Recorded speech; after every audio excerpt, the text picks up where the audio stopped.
ક્રોધાત ભવતિ सम्मोह सम्मोहात् स्मृति विभ्रम स्मृति भ्रंशात् बुद्धिनाशो અને बुद्धिनाशात् प्रणश्यति। नमस्कार विद्यार्थी મિત્રો, સ્વાગત છે તમારું સૌનું આપણી આ સંસ્કૃત પથ ઉપર। This is your one and only D R Joshi. ભવતામ સર્વેષામ હાર્દમ હાર્દમ સ્વાગતમ વ્યાહરામી। આજનો ચેપ્ટર છે નંબર 4। શ્લોક બોલ્યો એ ગીતાજીનો હતો, જેમાં વાત કરી છે ક્રોધ કરવાથી શું થાય છે। તો ક્રોધાત ભવતિ सम्मोह, ક્રોધથી મોહ થાય, મોહથી બુદ્ધિનો નાશ થાય, બુદ્ધિ નાશ થવાથી માણસનો નાશ થાય છે, એ નાશ પામે છે। એટલા માટે ક્રોધ બહુ ન કરવો જોઈએ એવી આ શ્લોકમાં વાત કરવામાં આવી છે। શ્રીમદ ભગવદ્ ગીતાનો શ્લોક હતો। પણ આજનું જે આપણું ચેપ્ટર છે એ છે સંજુહુદીહ પાવકમ। ચેપ્ટર નંબર 4 છે, ધોરણ 12નું। સંજુહુદીહ એટલે કે સારી રીતે હોમ કરો। કેમાં? પાવકમ, પાવક એટલે થાય અગ્નિ, અગ્નિમાં સારી રીતે હોમ કરો। તો આમાં વાત કંઈક એવી છે કે વેદવ્યાસજીની પ્રેરણાથી તમારા ભાઈબંધ અર્જુન, 5 પાંડવમાંથી એક હતા અર્જુન। આ અર્જુન છે પશુપતાસ્ત્રની પ્રાપ્તિ માટે જાય છે શિવજીની તપસ્યા કરવા। અને શિવજીની તપસ્યા કરે છે ત્યારે શિવજી એને પશુપતાસ્ત્ર આપતી પહેલાં એની પરીક્ષા લેવાનું વિચારે છે। એની પરીક્ષા લેવા માટે એ શું કરે છે? કિરાત એટલે કે પારધી, શિકારીનું સ્વરૂપ લઈ એમની સામે આવે છે અને ત્યાં એ બંનેમાં દ્વંદ્વ થાય છે।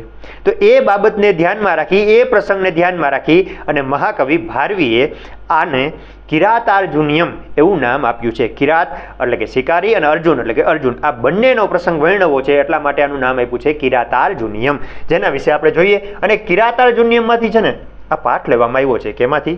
કિરાતાર્જુનિયમ। અને કિરાતાર્જુનિયમ તમને પૂછે કોણે લખી સાહેબ? કિરાતાર્જુનિયમ કોણે લખી છે?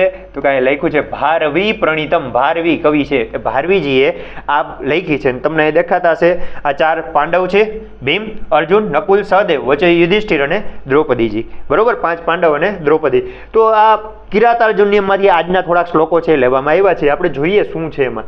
તો પહેલી વાત કરી કિરાતાર્જુનિયમ કોણે લખી છે? કોણે લખી છે? કોણે લખી છે ભાઈ? લખી છે ભારવીએ। કદાચ તમને પ્રશ્ન MCQ આમાંથી પૂછી નાખે, ઉપરનો જે પ્રાસ્તાવિક હોય ને, પ્રાસ્તાવિકમાં ક્યારેક પ્રશ્ન પૂછી નાખતા હોય તો આવો પ્રશ્ન પૂછે કે ભાઈ કિરાતાર્જુનિયમના રચયિતા જણાવો, યાદ રાખવાનું ભારવી। ઓકે, હવે આમાં શું છે ભાઈ? તો કે એમાં આ જે કિરાતાર્જુનિયમ છે ને 5 મહાકાવ્યમાંથી એક છે। 5 મહાકાવ્યમાં કાલિદાસના આવી જાય છે, શિશુપાલ વધ આવી જાય છે, અને એક છે આ કયું? કિરાતાર્જુનિયમ। એમાં કેટલા સર્ગ છે સાહેબ? 18 સર્ગ। હવે સર્ગ એટલે તમને કદાચ ખબર પડી ગઈ હશે કે ભાઈ કોઈ પણ ચેપ્ટર હોય, કોઈ પણ ભાગ હોય ને એને ક્યાંક અધ્યાય કહે, કોકમાં પર્વ કહે, કોકમાં સ્કંદ કહે। એટલે કવિને જે ઈચ્છા હોય ને એના ચેપ્ટરનું, એના પાર્ટનું નામ રાખી દે। જેમ કે ગીતાજીમાં શું છે? અધ્યાય છે। ભાગવત પુરાણમાં જાવ તો એમાં શું આવે? સ્કંદ આવે। તમે મહાભારતમાં જાવ તો એમાં પર્વો આવે। એવી રીતે આ આપણા ભારવીજીએ જે એના ચેપ્ટર હોય ને, અલગ અલગ ભાગ હોય ને, એનું નામ આપ્યું છે સર્ગ। અને સર્ગ કેટલા છે? 18 સર્ગ। જે આ બધા શ્લોક છે વંશસ્થ છંદમાં છે। અને આમાં વાત ક્યાંની છે? તો કે દ્વૈત વનની વાત છે, દ્વૈત વન। આ દ્વૈત વનમાં એવું છે કે પાંડવોને વનવાસ મળ્યો છે, તો પાંડવો વનવાસમાં છે। અર્જુન છે પશુપતાસ્ત્રની પ્રાપ્તિ કરવા ગયા છે અને એના ઉપરથી પછી રિટર્ન આવે છે। અને એમાં તમારા ભાઈબંધ યુધિષ્ઠિર હોય ને, યુધિષ્ઠિર, આ યુધિષ્ઠિર છે એક ગુપ્તચરને તમે વનેચર પણ કહી શકો, બરોબર? વનમાં વિચરણ કરતા એક માણસ જેને વનેચર કહેવાય। આ વનેચરને મોકલે છે ક્યાં? તો કે દુર્યોધનની ખબર પાડવા કે ભાઈ દુર્યોધન છે અમને કાઢી મૂક્યા, પોતે આ બધું સંભાળીને બેઠો છે, તો શું દુર્યોધન આ બધું વ્યવસ્થિત સંભાળે છે કે પ્રજાને પીડા આપે છે? તો હવે એ વનેચર, જે આ યુધિષ્ઠિરનો વનેચર છે, આ દુર્યોધનના રાજ્યમાં ગયો, ત્યાં જઈ રિટર્ન આવ્યો અને વાત કરી કે ભાઈ આ દુર્યોધનનું રાજ્ય બહુ સારી રીતે ચાલે છે, પ્રજા ધીમે ધીમે એમને એક્સેપ્ટ કરવા માંડી છે, દુર્યોધન સારી રીતે, સુચારુ રીતે આ શાસન સંભાળી રહ્યો છે। તો એ સાંભળીને યુધિષ્ઠિરના મનમાં એવું વિચાર આવ્યો ભાઈ જો દુર્યોધન આટલું સારું સંભાળતો હોય તો આપણે એક વખત વિચારવું જોઈએ કે શું આપણે યુદ્ધ કરવું કે નહીં। હવે આવી વાત થઈ ને એટલે તમારા દીદી દ્રૌપદી દીદી, આ દ્રૌપદી દીદીને શું થયું? ગુસ્સો આવી ગયો ભાઈ, સિમ્પલ વાત છે। કેમ કે એના ઉપર એટલી બધી શું કહે, જેની ઉપર વીતે જ જાણે, કે ને ઓલો વીતે જેની પર એકલો જાણે, બીજો શું જાણે રે। બહુ સરસ વાત છે। તો આ દ્રૌપદી દીદી ઉપર વીતી છે કે એને ભરી સભામાં એમનું વસ્ત્રહરણ થયું છે, તો દ્રૌપદીને ગુસ્સો આવે, સ્વાભાવિક છે કે આટલું બધું મારું અપમાન કરી નાખ્યું, એટલું બધું તમારું અપમાન કરી નાખ્યું, છતાંય જો તમે હજી શાંતિની વાત કરતા હોય તો આ મારાથી સહન નહીં થાય। તો એના માટે ઉપાલંબ એટલે કે ઠપકો આપે છે યુધિષ્ઠિરને। દ્રૌપદી એમના પતિદેવને સમજાવતા એક નાનો એવો મીઠો ઠપકો આપે છે કે ભાઈ આ બરોબર નથી। તો એ આપણે આ પાઠમાં જોવાનું છે। પ્રશ્ન અહીંથી પૂછાય, કયા વનમાં રહેતા હતા? દ્વૈત વનમાં રહેતા હતા। યુધિષ્ઠિર કોને મોકલે છે? વનેચરને। ઓકે, તો હવે આપણે આગળ વધીશું પાઠમાં। વધો સાહેબ। તો પેલો જ શ્લોક આવો છે કે વ્રજંતિ તે મૂઢધિય પરાભવમ ભવંતિ માયાવિષુ યેન માયિન પ્રવિશ્ય હિ જ્ઞંતિ સઠાસ્તથા વિધાન અસંવૃતાંગા નિશિતા ઇવેશવ. આવો શ્લોક છે. શ્લોક તમને ગાતા આવડે ન આવડે પણ આનો અર્થ શીખવો જરૂરી છે. તો અર્થ જાણવા માટે પહેલાં તો આને અન્વય આવડવો જોઈએ. હવે સાહેબ અન્વય એટલે શું? તો કે આ શ્લોક છે ને, શ્લોક એ શ્લોકની રીતે, કાવ્યની રીતે આપ્યો છે. હવે એને તમે કરતા, પછી એનું કર્મ, પછી છેલ્લે ક્રિયાપદ એવી રીતે ગોઠવો ને એને અન્વય કહેવાય. બરાબર? તો સંસ્કૃતનો જ મિનિંગ હોય. નીચે તમને આનો સંસ્કૃત મિનિંગ આપ્યો જ હોય છે. શું છે? તો કે યે માયાવિષુ માયિનઃ ન ભવંતિ. યે એટલે કે જે, માયાવિષુ એટલે કે કપટી, માયિનઃ એટલે કે કપટી, ન ભવતી નથી થતા. જે કપટી સાથે કપટી નથી થતા, જે ધૂતારા સામે ધૂતારા નથી બનતા, જેવા સામે તેવા નથી બનતા, તે મૂઢધિય એટલે કે તે મૂર્ખ માણસો પરાભવમ વ્રજંતી. પરાભવ એટલે કે પરાજય, હાર, અને વ્રજંતી એટલે કે પામે છે, મેળવે છે. જે માણસ કપટી સાથે કપટી નથી થતા તે પરાજય પામે છે. અને પછી આગળ વાત કરીએ હિ સઠાહા. હિ એટલે કે જ અવ્યય છે. સઠાહા એટલે કે ધૂતારાઓ, ધૂર્ત લોકો. તથા વિધાન તો કે તે પ્રકારના માણસોને. કયા પ્રકારના? તે પ્રકારના. હવે તે પ્રકારના એટલે કેટલા કયા? તો કે જે કપટી હારે કપટી ન થતા હોય, મતલબ કે જે ભોળા માણસ હોય. ભોળા માણસ છે એ કપટી હારે કપટી નહીં થાય. તો જે કપટી સાથે કપટી નથી થતા એ પરાજય પામે છે. અને એવા માણસો અસંવૃતાંગાન. અસંવૃત, સંવૃત એટલે આચ્છાદિત રહેવું, ઢકાયેલ રહેવું. અસંવૃત એટલે કે ઢકાયેલ ન હોવું. કેનાથી? અંગ. અંગને અસંવૃત મીન્સ કે કવચથી ઢકાયેલું ન હોય. નિશિતાહા એટલે કે ધારદાર. ઈશવહ. ઈશવહ એટલે થાય બાણ. બાણ અથવા તમે તીર કહી શકો. નિશિતાહા એટલે કે ધારદાર. ઈવ એટલે કે જ. પ્રવિશ્ય એટલે કે પ્રવેશીને. જ્ઞંતિ એટલે કે મારી નાખે છે. જેમ આચ્છાદિત ન હોય એવા શરીરને ધારદાર તીર ઘૂસી અને એને મારી નાખે છે. જેમ કવચ વગરના શરીરવાળા માણસને ધારદાર તીર ઘૂસી જાય છે અને એનો નાશ કરે છે, એવી જ રીતે જે કપટી સાથે કપટી નથી થતા તેવા મૂર્ખ માણસો પરાજય પામે છે. સમજાણું? વાત ઉદાહરણ દ્વારા સમજાવી છે કે જેમ આ શરીર છે, આ શરીરની ઉપર કવચ છે તો એને કાંઈ નહીં થાય, પણ કવચ વગરનું શરીર છે અને એને જો આ તીર છે ધારદાર, આ તીરદાર લાગ્યું અને માણસને નાશ પામે છે. જેમ કવચ સામે હોય તો એનાથી બચાવે કે નહીં? હા. તો કવચ વગરના શરીરને મારી નાખે. એમ જે માણસ કપટી છે ને એની સામે કપટી થશે તો બચી જશે, પણ જો કપટી સામે કપટી નથી થતા તો એ પરાજય પામશે અથવા તો એનો નાશ થાય છે. નોર્મલ સિમ્પલ અર્થાનું એવું કહે છે કે જે માણસ શું કરે છે તો કે કપટી સાથે કપટી નથી થતા એવા માણસ આ તીરની જેમ, ધારદાર તીરની જેમ ભોળા માણસોનો નાશ કરે છે. સમજાણું? શું? તો કે તે મૂર્ખ લોકો પરાજય પામે છે કે હાર પામે છે. કેવા? તો કે જે સઠ પ્રત્યે સઠ નથી થતા એટલે કે ધૂતારા સામે ધૂતારા નથી થતા. કવચ વગરના શરીરવાળા મનુષ્યના શરીરમાં ખૂંચેલા તીક્ષ્ણ બાળોની જેમ તેમનો નાશ કરે છે. જે કવચ વગરના શરીરવાળા માણસને ખૂંચી જાય એવા તીર હોય ને તીર એનો નાશ કરે, એમ જે કપટી હારે કપટી નહીં થાય એનોય કપટી લોકો નાશ કરશે. સિમ્પલ વાત એટલી. સમજાણું? હા સાહેબ. આગળ વધો ને. તો બીજો શ્લોક તમારી સામે એવું છે, અવંદ્ય કોપસ્ય નિહંતુરાપદામ ભવંતિ વસ્યા સ્વયમેવ દેહિન અમર્ષ શૂન્યેન જનસ્ય જંતુના ન જાત હાર્દે ન વિદ્વિષાદર. ક્રોધની વાત કરી છે ભાઈ. હવે શું વાત કરી છે કે અવંદ્ય કોપસ્ય. અવંદ્ય કોપ એટલે શું? તો કે અવંદ્ય કોપ એટલે પહેલા આપણાનો અન્વય લઈ લે. અવંદ્ય કોપ એટલે શું થાય? તો કે જેનો ક્રોધ કરવો સફળ છે અથવા તો જેનો ક્રોધ નિષ્ફળ નથી જતો. જે ગુસ્સો કરે ને એ ગુસ્સાનો કંઈક ફાયદો થાય એને કહેવાય અવંદ્ય કોપ. બરોબર? તો જેનો ગુસ્સો કરવો, જેનો ક્રોધ કરવો સફળ છે અને કેવા છે તો કે આપદામ નિહંતુ, મતલબ કે જે મુશ્કેલીઓનો નાશ કરનારા છે. ઘણા મુશ્કેલી ડરીને ભાગી જાય. ઘણા માણસ એવા હોય ગમે એની સામે મુશ્કેલી આવી જાય એની મુશ્કેલીઓનો નાશ કરી શકે. તો જેનો ક્રોધ કરવો સફળ છે અથવા તો જેનો ક્રોધ નિષ્ફળ નથી જતો, બે એક જ વાત થઈ ને. તો જેનો ક્રોધ કરવો નિષ્ફળ નથી જતો અને જે આપત્તિઓનો, મુશ્કેલીઓનો નાશ કરનારા છે એવા લોકોથી દેહિનઃ એટલે કે લોકો સ્વયં એવ વશ્યાહ ભવંતી, પોતાની રીતે જ એના વશમાં થાય છે. જે ગુસ્સો કરી શકે છે અને જે પોતાની મુશ્કેલીનો નાશ કરી શકે છે એવા માણસથી આ બધા છે ને ઓટોમેટિક વશમાં થાય છે, પોતાની રીતે જ વશમાં થાય છે. ને વશમાં કરવા ન પડે. તમારે ક્લાસમાં જતો હોય ને ભણવા, હા, ત્યારે ઘણા સાહેબ હોય ને બિચારા કંટાળી જાય તોય તમે ચૂપ નથી થતા. ઘણા સાહેબ હોય આમ કરીને આવીને ઊભા રહી જાય બધા ચૂપ થઈ જાવ કે નહીં? થઈ જાવ ને? હા, તો એ જ વાત કરી કે ઘણા માણસ ક્રોધ કરે છે ને તો એનાથી ઓટોમેટિક વશમાં રહીએ છે. તો ક્રોધનો આ ફાયદો છે. શું? તો કે ક્રોધ કરી શકે છે એવા માણસોથી બધા ઓટોમેટિક સ્વયં પોતાની રીતે જ વશમાં રહે છે. પણ અમર્ષ શૂન્ય એટલે કે જે ક્રોધ રહિત છે, ક્રોધ વગરના છે, જે ગુસ્સો કરી જ નથી શકતા, એવા જંતુના જનસ્ય એવા તુચ્છ માણસોથી જાતહાર દેનો એટલે કે મિત્રતા થતા અને વિદ્વિષા એટલે કે શત્રુતા થાય. તો શું થાય? તો કે ન આદરહ ન દરહ, એનો આદર પણ ન થાય અને એનાથી ડર પણ ન રહે. મતલબ સાહેબ તો કે પહેલે ક્રોધ કરવાથી શું ફાયદો થાય એ વાત કરી, ક્રોધ ન કરવાથી શું સાઈડ ઇફેક્ટ થાય, શું એને નુકસાન થાય એ વાત કરી. ક્રોધ કરે છે એનાથી બધા સ્વયં વશમાં રહે છે, પણ ક્રોધ નથી કરતા એ માણસ, જે ક્રોધ ન કરે, ક્રોધ ન કરે ને એવા માણસને બે દુર્ફાયદા, બે ગેરફાયદા. શું? તો કે જો એ મિત્ર બને ને તો એનો આદર ન થાય, એ શત્રુ બને તો એનો ડર ન રહે.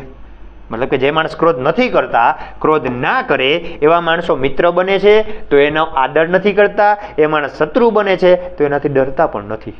તો ગુસ્સો કરવો જોઈએ, આવું દ્રૌપદીબેન એમના પતિદેવને સમજાવે છે. સમજ રહ્યો? પહેલાં તો વાત શું કરી? તો કે જેમ ધારદાર તીર ઘૂસી જાય છે ને કેવા માણસોને, જેણે કવચ ન પહેર્યું એવા માણસોને, તો એ માણસને ધારદાર તીર ઘૂસી એનો નાશ કરે. એવી જ રીતે કપટી યારે કપટી ન થાય એનો કપટી લોકો નાશ કરે. બીજામાં વાત કરી કે જે માણસ ક્રોધ કરે છે એનાથી બધા ઓટોમેટિક વશમાં રહે છે, જે ક્રોધ નથી કરતા એ મિત્ર બને તો એનો આદર ન કરે, એ શત્રુ બને તો એ ડરે નહીં. સમજાય? સમજાય જ ને સાહેબ, ના શું સમજાય? ચાલો તો થેન્ક યુ ભાઈ. હા, તો આપણે આનો જોઈએ અર્થ. ઓકે, શું કહે છે અર્થ? જો જે માણસ ક્રોધ કરે છે ને એનાથી બધા વશમાં રહીએ છે, જે માણસ ક્રોધ ન કરે એનાથી કોઈ ન થાય, એની બધા મજાક ઉડાવે, ક્રોધ ન કરી શકે એવા, તો સાહેબ શું થાય? તો કે એનો અર્થ થાય. અર્થ છે કંઈક આવો કે જેનો ક્રોધ કરવો સફળ છે, જે ક્રોધ કરી શકે છે, જે ક્રોધ કરી શકે છે એવા માણસો, આપત્તિને હરી લેનારા એવા માણસોથી લોકો પોતાની મેળે જ વશમાં થાય છે. જ્યારે જે ક્રોધ રહિત વ્યક્તિ છે એ સ્નેહી એટલે કે મિત્ર બને તો એનાથી આદર ન રહે, શત્રુ બને તો એનો ભય એટલે કે ડર રહે નહીં. આ પ્રશ્ન પૂછાય છે કે શત્રુતા અને મિત્રતા અંગે વાત શું કરી? ક્રોધ ન કરી શકે માણસોની શું વાત કરી? તો કે ક્રોધ ન કરી શકે, મિત્ર બને આદર નહીં, શત્રુ બને ડરે નહીં. ભલે કાંઈ વાંધો નહીં, આગળ વધારો સાહેબ. આગળ વાત કરી છે ઇમામહમ વેદનતાવ કિમ દિયમ વિચિત્ર રૂપા ખલુ ચિત્ત વૃત્તય વિચિંતયંત્યા ભવદ આપદામ પરામ રુજંતિ ચેત પ્રસભમ માધય. હવે આગળ વાત કરે છે તમારા બેન દીદી દ્રૌપદી. શું વાત કરે છે? દુઃખી થઈને વાત કરે છે. અહમ હું તાવકિમ એટલે કે તેવી, ઇમામ તાવકિમ ઇમામ આવી, ધીયમ એટલે કે બુદ્ધિને, ન વેદ નથી જાણી શકતી, તાવકિમ એટલે કે તમારી, હું તમારી આવી બુદ્ધિને જાણી શકતી નથી. હે યુધિષ્ઠિર, હે રાજન, હે પતિદેવ, હે આર્યપુત્ર, હું તમારી આ બુદ્ધિને નથી જાણી શકતી. ચિત્તવૃત્તય ખલુ વિચિત્ર રૂપા સંતિ. આ મનોવૃત્તિઓ, આ મનના વિચારો ખરેખર વિચિત્ર હોય છે. આ મનોવૃત્તિઓ ખરેખર વિચિત્ર જ હોય છે. આપણે કોણ કેવું વિચારે કેમ ખબર હોય? બધાના મેન્ટેલિટી અલગ અલગ, એટલે આપણી મનોવૃત્તિ છે ખરેખર અલગ જ છે ને, વિચિત્ર જ હોય છે. તો વાત કરીએ કે હું તમારી આ બુદ્ધિને નથી જાણી શકતી, ખરેખર આ મનોવૃત્તિઓ વિચિત્ર હોય છે. પરામ એટલે કે વિશાળ, મોટી, ભવત તમારી, આપદમ એટલે કે આપત્તિ, મુશ્કેલીઓનો, વિચિંતયંત્યા વિચાર કરતી, મોટી મુશ્કેલીઓની વિચાર કરતી. શું? આદય, આદય એટલે કે મનોવૃત્તિઓ અથવા તો મનોવ્યથા, મમ મારા, ચેત મનને, પ્રસભમ એટલે કે બળપૂર્વક, રુજંતી એટલે કે ભાંગી નાખે છે. બળપૂર્વક શું કરે છે? ભાંગી નાખે છે. શું ભાંગી નાખે છે ભાઈ બળપૂર્વક? તો કે મમ ચેત મારા મનને, મારા મનને તમારી આ મનોવ્યથાઓ બળપૂર્વક ભાંગી નાખે છે. કેવી મનોવ્યથાઓ? તો કે આ મોટી મુશ્કેલીઓનો વિચાર કરતી. યુધિષ્ઠિર છે મોટા મુશ્કેલીનો વિચાર કરે ને કે ભાઈ યુદ્ધ થાય તો કેટલી મોટી મુશ્કેલી થાય, કેટલા બધા લોકોની હાનિ થાય, તો એમ કહે છે કે આ તમારી મોટી મુશ્કેલીનો વિચાર કરતી જે મનોવૃત્તિ છે ને એ મારા હૃદયને બળપૂર્વક ભાંગી નાખે છે. એ વાત કોણે કરી? દ્રૌપદી દીદી. ભાઈ તમારી બુદ્ધિને હું હાવ જાણી જ નથી શકતી, ખરેખર વિચિત્ર બુદ્ધિ છે તમારી, અથવા તમારી મનોવૃત્તિઓ વિચિત્ર, તમારી નહીં પણ બધાની મનોવૃત્તિઓ વિચિત્ર હોય છે. આ તમારી આટલી મોટી મુશ્કેલીનો વિચાર કરતી જે બુદ્ધિ છે ને, જે આ તમારી મનોવ્યથાઓ છે ને એ મારા હૃદયને બળપૂર્વક ભાંગી નાખે છે. આવી આપણી બેન દ્રૌપદી દીદી વાત કરે છે, હું તમારી બુદ્ધિને જાણી શકતી નથી.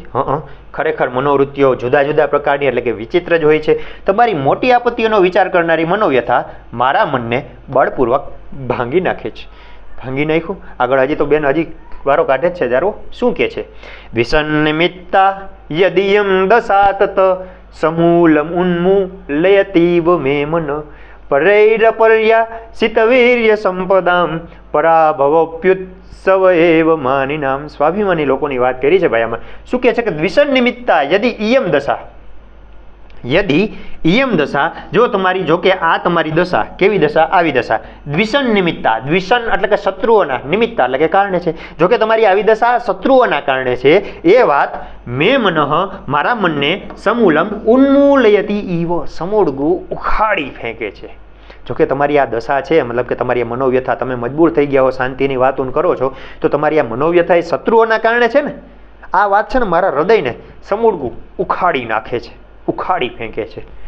અને બીજી વાત કરી છે સ્વાભિમાની લોકોની, શું તો કે પરેહી એટલે કે બીજા લોકો, કેવા લોકો, અપર્યાસિત વીર્ય સંપદામ, જેની શૂરવીરતા તર છોડાઈ નથી, જેણે પોતાના સ્વાભિમાનને, પોતાના બળને, પોતાના પરાક્રમને ત્યજી નથી દીધું, છોડી નથી દીધું, એવા લોકો માટે, જેણે શૂરવીરતા, પોતાની વીરતાને હજી છોડી નથી, એવા લોકો માટે, એવા માની નામ, માની એટલે સ્વાભિમાની, માની એટલે શું થાય, સ્વાભિમાની, એવા સ્વાભિમાની લોકો માટે પરાભવ અપી ઉત્સવ એવ, પરાભવ એટલે કે પરાજય, હાર એ કેવી છે, ઉત્સવ સમાન છે. જેણે પોતાના પરાક્રમને છોડ્યું નથી ને, એના માટે તો પરાજય પણ ઉત્સવ સમાન છે. કેમ તો કે એણે મહેનત કરી, એણે ટ્રાય કરી, કોશિશ કરી, કેમ કે એને હજી પોતાના પરાક્રમને, પોતાની શૂરવીરતાને છોડી નથી. તો જે માણસોએ પોતાના પરાક્રમનો ત્યાગ નથી કર્યો, એવા સ્વાભિમાની લોકો માટે તો પરાજય પણ ઉત્સવ સમાન છે.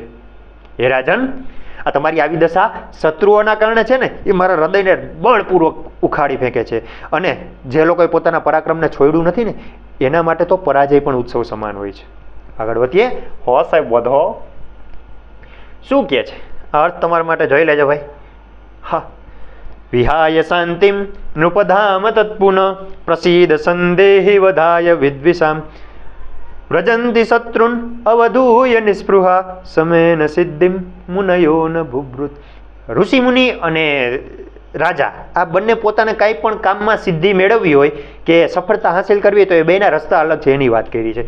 શું કીધું છે, પહેલાં તો રાજન કહે છે કે હે રાજન, તો કે હા શું છે બોલને, તો કે હે નૃપ, હે રાજન, પ્રસિદ્ધ પ્રસન્ન થાવ, શાંતિમ વિહાય, શાંતિને છોડીને, વિદ્વિષામ વધાય, શત્રુઓના વધ માટે, શત્રુઓના વધ માટે, તત તે ધામ એટલે કે તેજ અથવા તો બળ, પુનઃ પાછું, સંદેહી એટલે કે ધારણ કરો.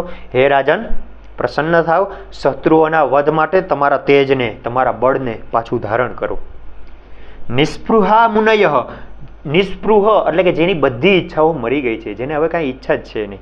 મુનિ લોકો હોય એને બધી ઈચ્છા મરી ગઈ હોય ને, તો એને નિસ્પૃહ કહેવાય. તો કે જેની બધી ઈચ્છાઓ મરી પરવાયેલી છે એવા મુનય એટલે કે મુનિ લોકો, શત્રુન શત્રુઓને, અવધૂય એટલે કે અવગણીને, ઇગ્નોર કરીને, અવગણીને, શમેનો એટલે કે શાંતિથી, સમ એટલે શું થાય, શાંતિ, સિદ્ધિમ વ્રજંતી સિદ્ધિ મેળવે છે.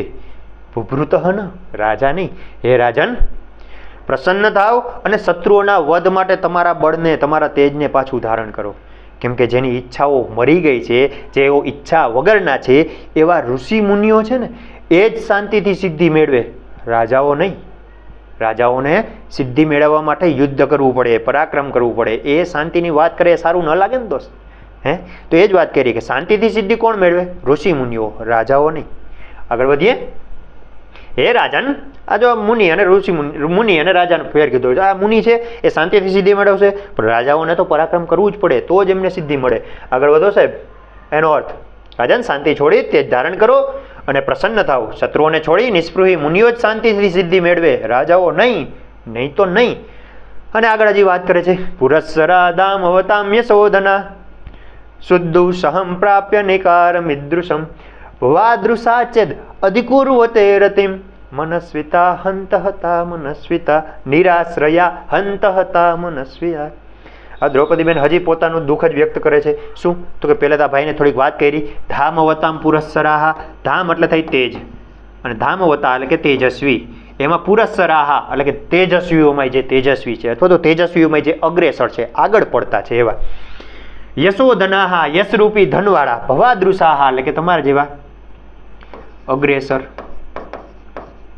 અને યશ રૂપી ધનવાળા. ભવાદૃશાહા એટલે કે તમારા જેવા, તમારા જેવા. શુદ્ધુષહમ એટલે કે દુઃસહ્ય, અસહ્ય એવું, ઈદૃશમ આવું, નિકારમ નિકાર એટલે થાય અપમાન,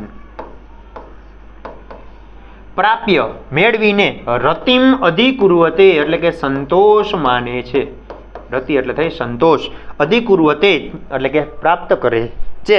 તો હે તેજસ્વીઓમાં તેજસ્વી, યશરૂપી ધનવાળા, તમારા જેવા અસહ્ય આવા અપમાનને પ્રાપ્ત કરી અને જો સંતોષ મેળવતા હોય કે સંતોષ માનતા હોય તો હંત એટલે કે અરે રે. આપણે કોઈ પણ દુઃખ પ્રગટ કરતા હોય ને તો એના માટેનો ઉદ્ગાર છે અરે રે.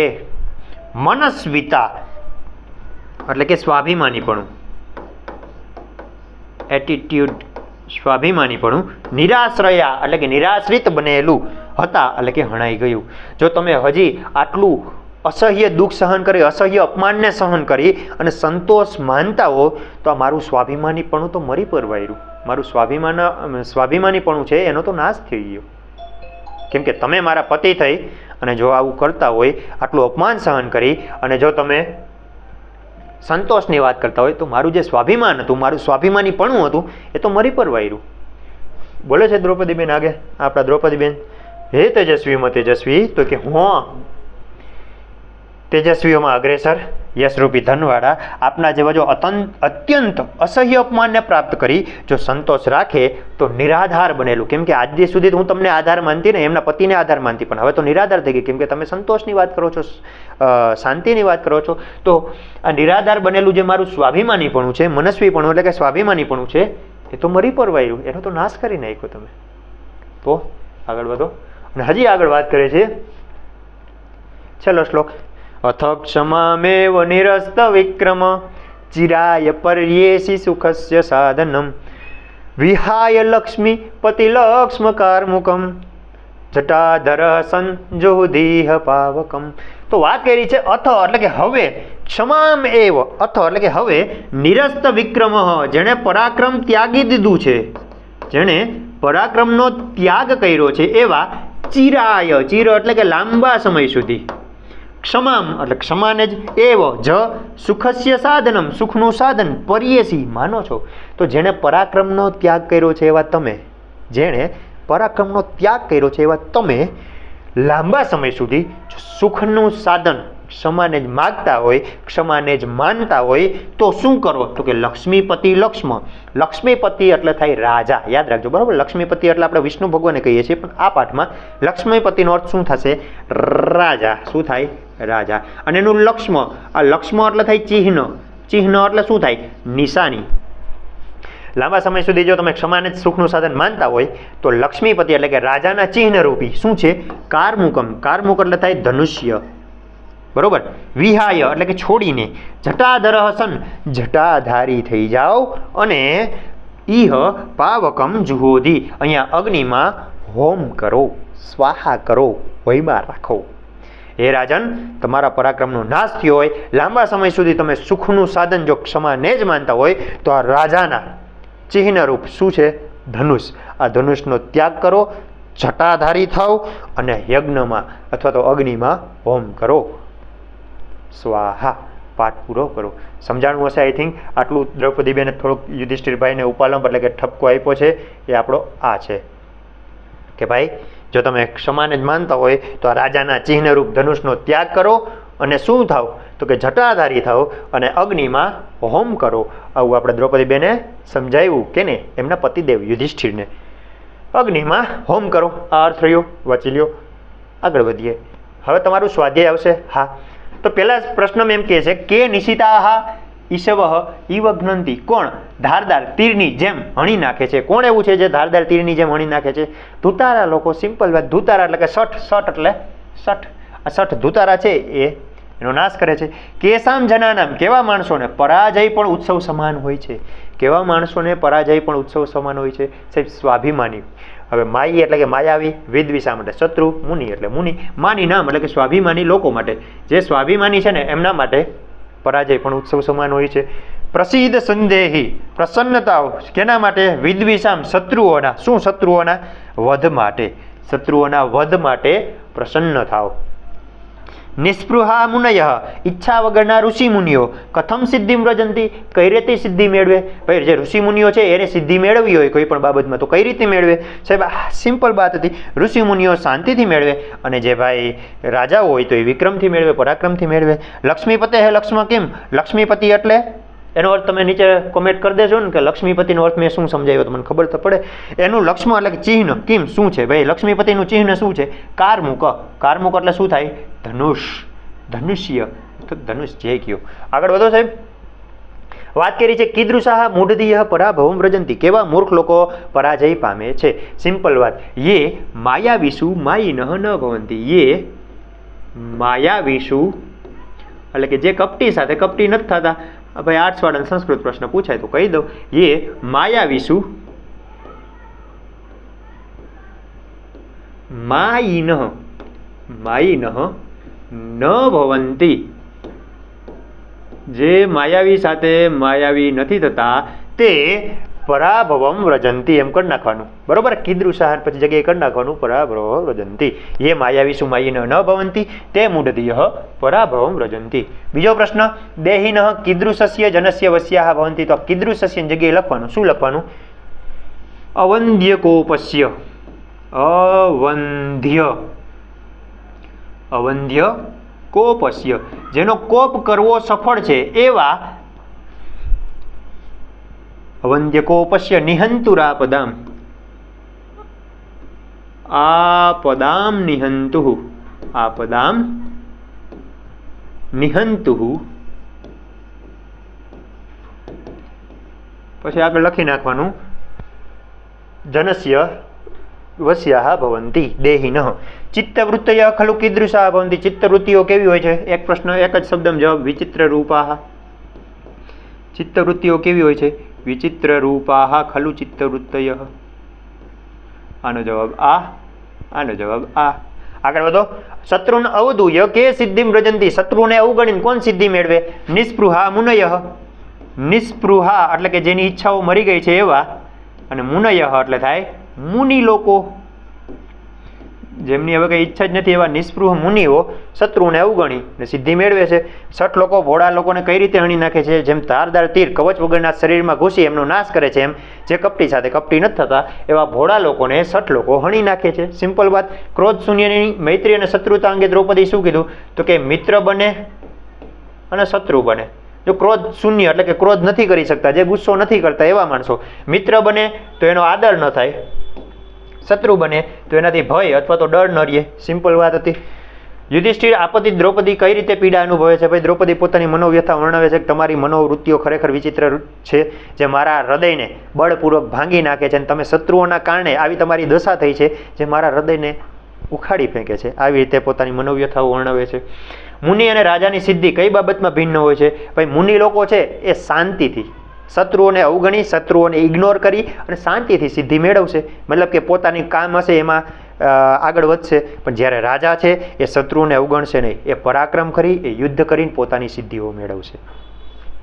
ક્ષમા અને સુખના સાધન માનનાર યુધિષ્ઠિરને દ્રૌપદી શું કહે છે કે ભાઈ તમે જો ક્ષમાને સુખનું સાધન માનતા હોય તો આ રાજાના ચિહ્નરૂપ ધનુષનો ત્યાગ કરો, જટાધારી થાવ અને અગ્નિમાં હોમ કરો. આવી રીતે દ્રૌપદી બેન કહે છે.